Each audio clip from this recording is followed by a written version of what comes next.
So Aaron and Moses went to Egypt. They went back to Egypt, and immediately they went to the Israelites and told them, like, the big plan. Like, we here to save y'all, and God said that, there's a promised land for us, and we gonna be there. It's gonna be flowing with milk and honey. But, we just got to do this and free y'all. So it's like me and Aaron gonna do what we got to do to free y'all.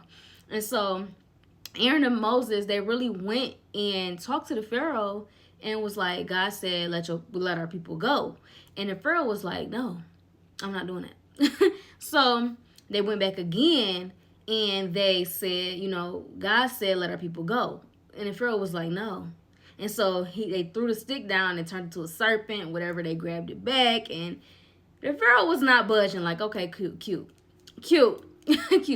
So the Pharaoh was like, no, you know what I'm saying? It ain't gonna happen. So after all that, the Egyptians and stuff was like, you know what? Since you want to do this, we're gonna make the slave work harder. So the Israelites was getting it for real. And then they was just like, bro, like, y'all just made it worse. Like, now we going through this even more. Like, God is not about to free us. Like, y'all just made it worse. So, God was telling Moses, like, I am the God of Isaac, Jacob, and Abraham. Like, I'm going to do what I said I'm going to do, and you still going to do what I called you to do. He was like, I am going to lead my people to the promised land, and my signs and wonders is going to tell everybody, you know what I'm saying? Like, I am who I say I am, you know what I'm saying? So God was just telling them, like, y'all still got to do this. Like, this is an assignment. Like, we still got to carry this out.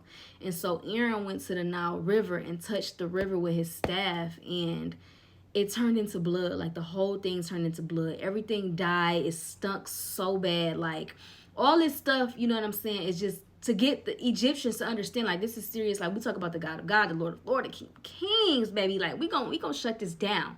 So Aaron touched that Nile River with that staff, and everything turned into blood. Like, it wasn't water, whatever. So the fish couldn't survive. So obviously the fish died, and it stunk so bad. And that was the water supply. That was what they was drinking their water from, the Nile River. And still, the Pharaoh said, no, I'm not letting your people go. No. Y'all, so God sent frogs, gnats, flies, grasshoppers, just, I'm talking about flooded though, like flooded, like all the animals died. And it was just like, it was horrible. And the Pharaoh was not budging. And then God made a darkness, like you couldn't see anything. Like he set a darkness over the whole thing. And the Egyptians were just was like, no, like, I don't care. Like, I'm gonna still have these people in captivity.